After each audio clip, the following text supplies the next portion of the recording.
And not only have we changed our lifestyle, but we also started a business. Hey y'all, I met Emma and Alan and they're living on this 60 feet long wide beam bulb.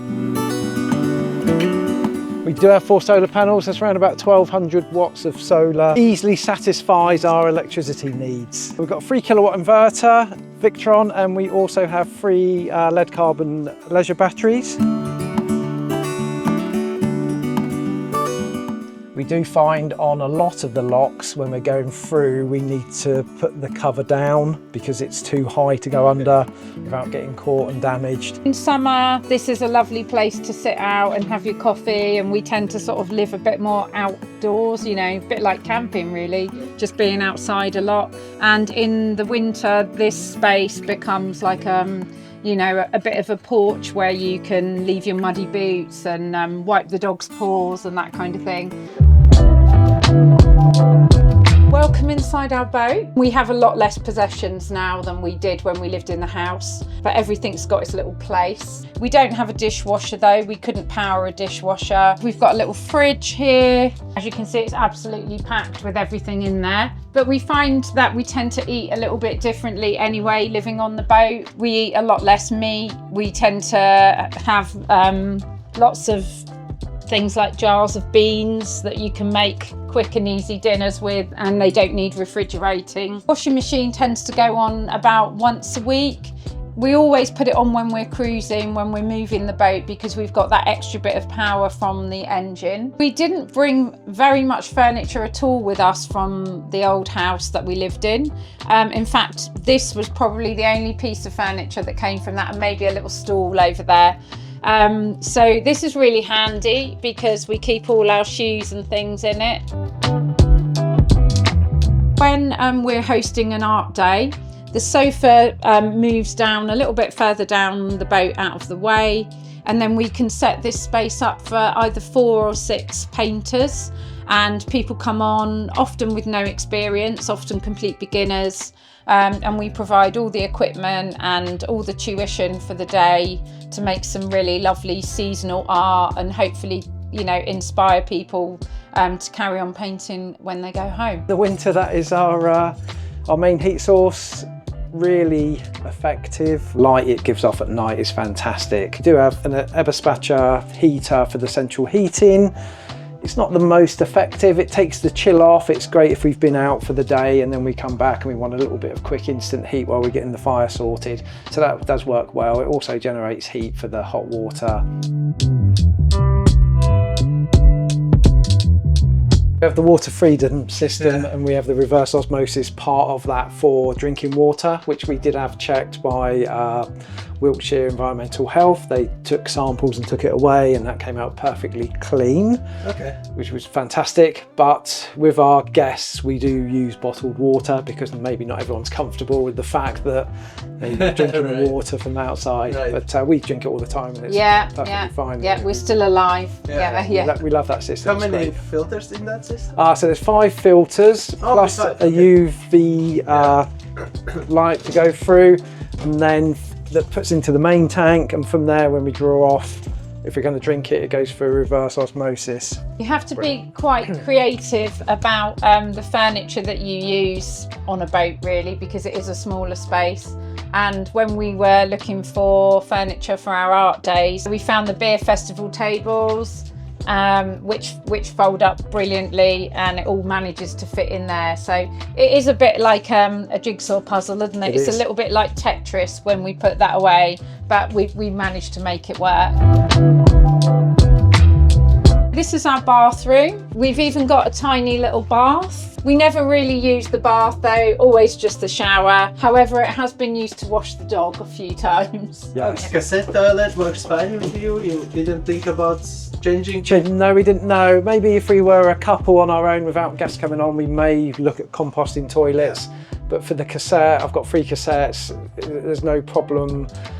I'm out driving fairly often, so to get to an emptying point for me is quite easy. Okay, so bring by car? Yes, yeah. So I've got a trolley which I'll take down the tow path with them on. But it's easy for us to get out and do that, yeah. This is our bedroom.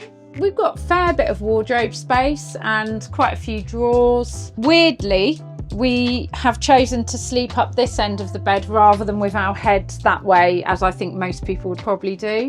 And the reason for that? There's a couple of reasons really. The boat, to me, you can feel it listing slightly over that way. So I sort of picked up on that when I was sleeping and didn't find it that particularly comfortable. So we sort of trialled by sleeping around the other way. And the real benefit is in the winter, when we've got the wood burner, we've got the door open, the heat can come through. Our heads are nice and warm. Our feet might be a little bit cold, but our heads keep nice and warm. So that works really well. All the things we don't want anywhere else on the boat end up there. I've got to be super careful because when we do the waterway days, I have an escape route out the front there, so there'll be another gangplank will go out onto the side, so I need to make sure it's clear access in case of emergency. If you would buy both again, would you go the same size or smaller or bigger? We discussed this a lot, actually. Yeah, we do. Okay. Yeah. We do think in the future, would we downsize to somewhere smaller if we weren't running the business, which would give us more opportunity to more in different places and cruise the whole network, let's say. So it makes it more complicated with this. It does, because there are parts of the canal you can't take this boat to because of how wide the locks are. They're too narrow to take this size boat. So that would be a consideration, but definitely at the moment and for the foreseeable future, we actually love the boat. Sometimes if you move into a house, you might think, well, if I take that wall down, if I change this, but we never have those thoughts, do we? No, we don't. It's almost no. like, we're so glad we've got the right boat. It's a really flexible space for us because obviously we can work from it as well. And on the days that you work from home, you sit up, there, don't you? And yeah, it gives us lots and lots of options. Any advice would you give yourself back before you bought the boat? You have to give yourself kind of a bit of like army training almost, get used to doing some sort of more endurance-based activities. Night walking we did, cold weather walking, wet weather walking, mega walks, 30 miles or whatever over a day, didn't we? For me, it built my confidence that I would be able to kind of cope in a bit more of a hostile environment sometimes, which it can be in the winter. Yes, so to answer your question, I don't think there's anything different with the knowledge we've got now. The way we've done it, I feel, has worked really well. And there's no, oh, I wish I'd have done that first of all, I wish I'd done that. Talking to a lot of people, we would walk along the canal and we would talk to boaters, wouldn't we, and ask. We do. So you can watch it on YouTube. Yeah, actually we did speak to a lot of people. Just someone's out and have a quick chat. How do you get on? How do you find the winter? That was really helpful. You took some lessons, or how did you learn how to yes. So went with the flow. Very good question. We took lessons once we'd put the deposit on the boat. So we went on the Grand Union Canal with a gentleman who, for around about 10 hours for one whole day, you're out cruising, do 10 on a narrow boat. You do 10 miles with him. It's a boat he lives on. Went down through 3 sets of locks and back up 3 sets of locks. So it gave us a really good idea. It just felt, and I was steering a bit of it and etc. But it was only kind of when we came out of the marina and it was like, right, now I've got to do it all. And it was a bit daunting. I was a little bit anxious. It was a little bit nerve-wracking the first few times. It's not so narrow, it's quite a big beast, and going on his narrow boat was quite a different experience to cruising with this boat. Was it expensive to buy? It cost us 90,000 to buy it, which we thought was pretty good value. Yeah, we spent a bit more as well because we installed the water filtration system, and this boat, because it hadn't been cruised, it was just in the marina. Someone just lived on it in the marina. So it didn't have any solar because obviously they used an electrical hookup. So we put those systems in, didn't we? Yeah. What are average expenses living on the boat?